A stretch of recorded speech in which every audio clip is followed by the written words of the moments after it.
Hello, thanks for dropping in. I was just running a test upon this machine after doing lots of chip swapping to make sure that I have done no harm. And at the moment, it has just about every ounce of its 8K full of a program that repeats itself over and over and prints Commodore PET 2001 over and over and over again. So, I have done no harm. In this machine, which is a strange blue, shrouded, or bezeled thing with a full-size keyboard, which I'm told was never made. But there may have been an upgrade kit to let you do this. It also has, I believe, somebody told me they think it's a composite output on the back with a BNC connector, which is not typical for a composite output. But I'm sure with enough adapters, I can see what's what. I'm sure. Maybe there's even one adapter. I'm not sure. Anyway, I'm going to open up this machine.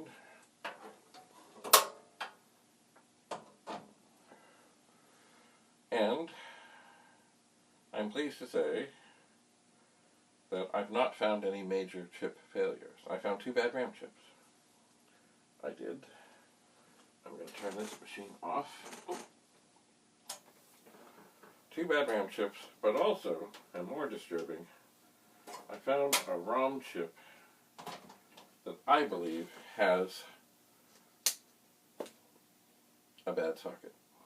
When I took this ROM chip out, the one leg was bent kind of funny. And I have since rehabilitated it somewhat, but then I tested it over here and things were looking squirrely and I thought, oh, this is not good. So I thought that was bad, but it wasn't bad necessarily because these are the upgraded 2.0 ROMs. Let me just look at that leg. Yeah, it's still a little, Anyway, so the plan is now, because I cannot really get this chip back in there properly. I can't. I just can't. I don't try. Like, in looking at the socket, I can see something is not there and not right. So what I'm going to do is, with great care, and this machine is of course turned off. I suppose I should probably have it unplugged, but I don't. I'm going to take out these chips one at a time. These are the ROM chips. I'm inspecting their legs. I'm going to put them down in the same order in which they came out. And, yes, great care. And it's funny, they do have sockets that are different, but I don't dislike them. The sockets cover the entire area of the circuit board that the socket occupies. And they seem to have a skinnier kind of place to put the chips, or the legs in. So I think you have to be more exact. Maybe they're less forgiving, which is not necessarily bad. But anyway, this one, there's something wrong. So as I take these out, I'm inspecting, looking for other leg troubles, and therefore perhaps other socket troubles. And of course, so far, I see no trouble. Just gotta get them out.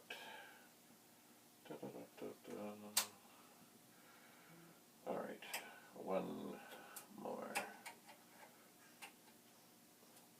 And then, the idea is, much like people back some 40 years ago who were all excited and all Twitter, no pun intended, they got the new ROMs for the PET and they could upgrade. They did. So I have these laid out in the order they came out. I'm going to, and the machine is off, I'm going to remove this ROM chip. I'm going to lay it down there. I'm going to take this as the one that had the bit of the wonky leg. But it looks okay, but I can see very clearly what is going on with this. It's on the right side of the chip.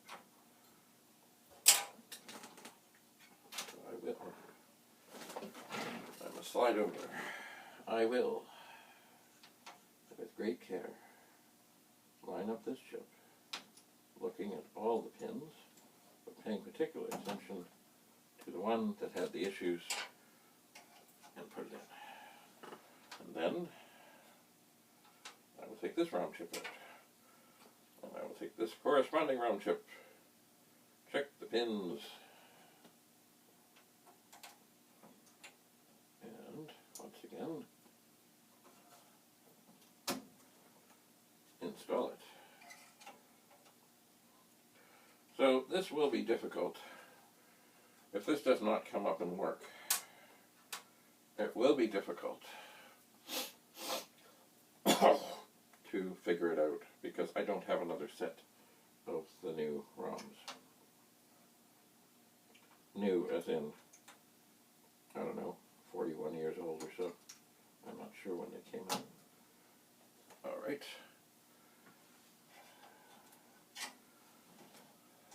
3 down, 4 to go. Once again, being very careful to check all the pins, check the witness mark, and make sure everything. That one is a little tough, but it looks good. I don't like when they're too tough going in, because that always makes me think I've bent something.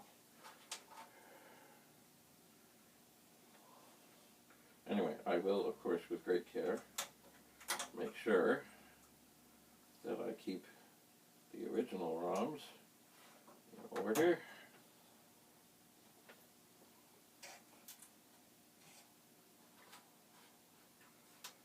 In the order they came out, so that they go back in the right place. It's funny, as I said that, I noticed that the sleeve of my shirt, that hadn't mixed up the order, but it had moved the ROMs. So just thinking back, this must have been a big day for somebody to say, oh, no. Okay, sleeve. Must have been a big day way back when for people to say, woohoo, we're getting 2.0 ROMs on our pet.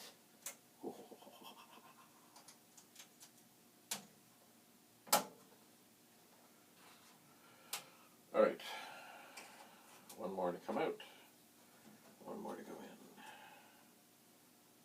So, they're all lined up. This goes against most everything to do that I do with troubleshooting. I'm changing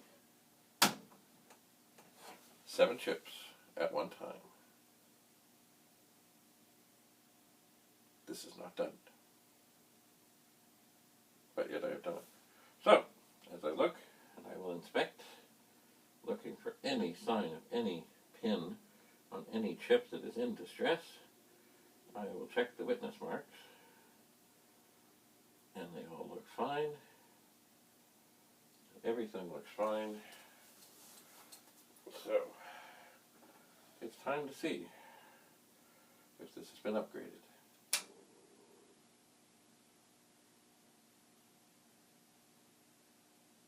My word. We are upgraded.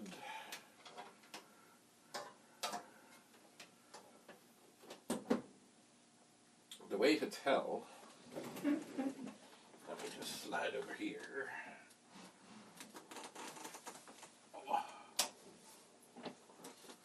As I turn this machine on. Basic 1. It's a Commodore Basic. It had asterisks beside it. Basic 2 had number signs. And we now have number signs. Ooh.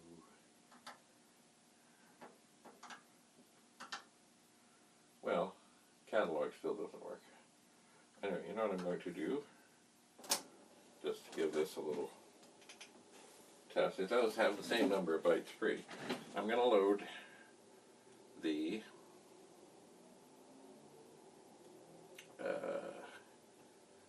program that will fill the RAM and let it run. So, were it not for this socket that I do not trust, my gut tells me that if I put the ROMs back in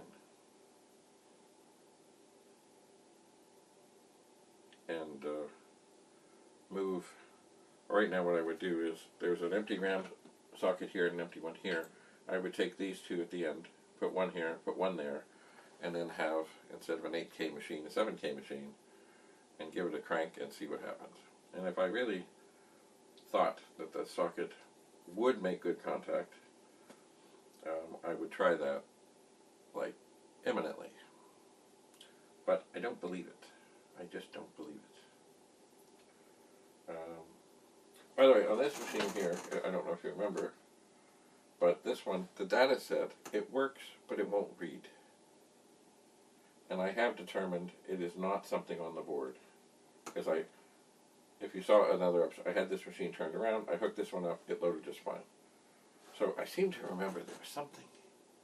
I cleaned the head, but there might have been something else about demagnetizing or something, or I don't remember. Anyway, I was not a cassette specialist person. I may have to summon assistance to see what people might think is wrong. And I mean, I got to check, make sure the wires something didn't come off inside. Who knows? These things are old. And wires, they get brittle.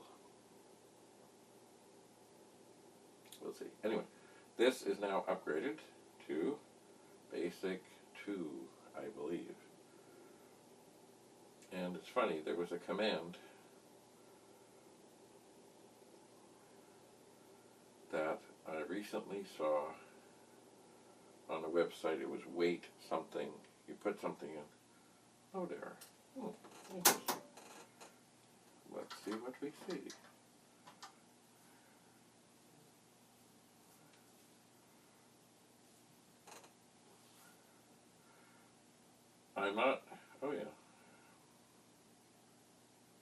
I'm not too terribly concerned.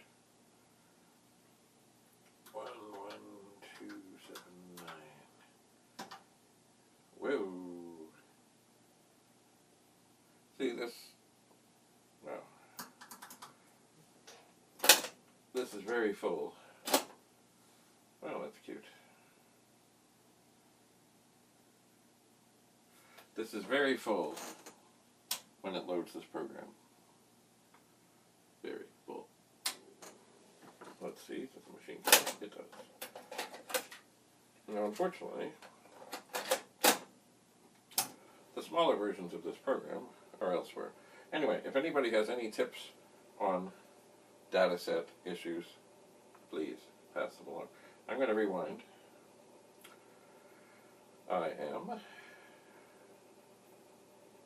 And I'm going to think about the surgery that this machine might need. It's not too terrible. The thing that makes it more difficult is there is no connector on the power, which means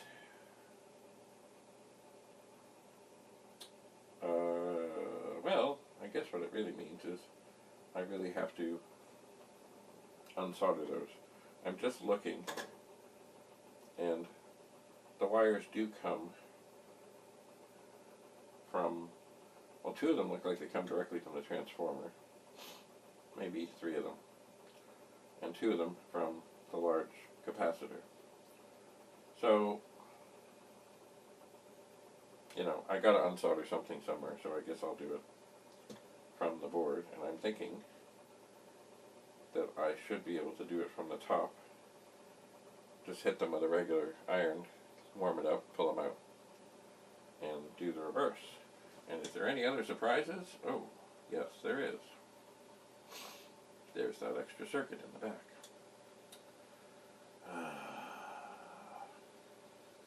Well, maybe I can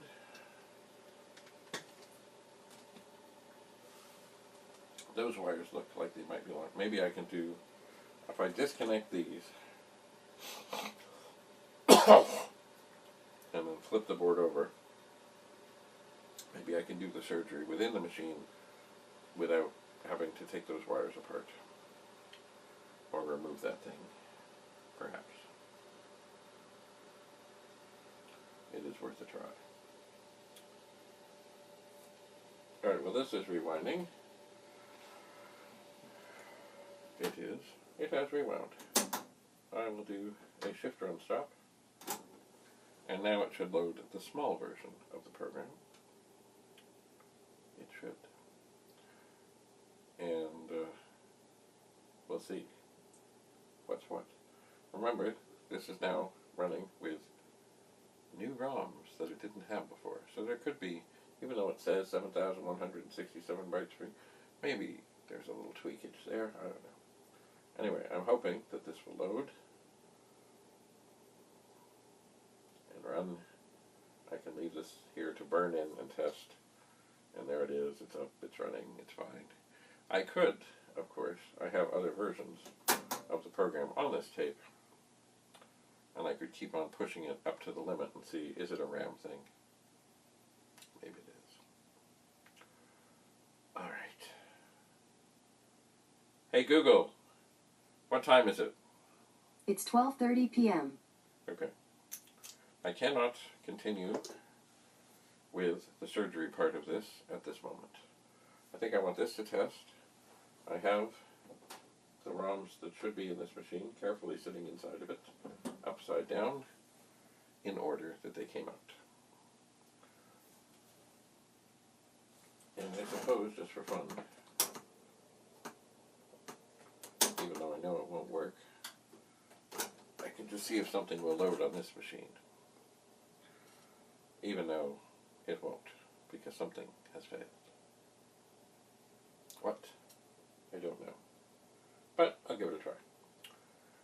Anyway, the long and the short of it is, surgery required 2 bad RAM chips, and then, I would like to test out the video in the back.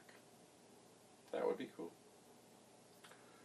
But first, before you can test out the video, you gotta have a video signal that's worth testing. And I don't see that happening quite yet. I don't. So, stay tuned for more exciting moments as we explore the innards and the insides and the tape drives of these 4 old, interesting, unique 8K Commodore pets. Thank you for coming.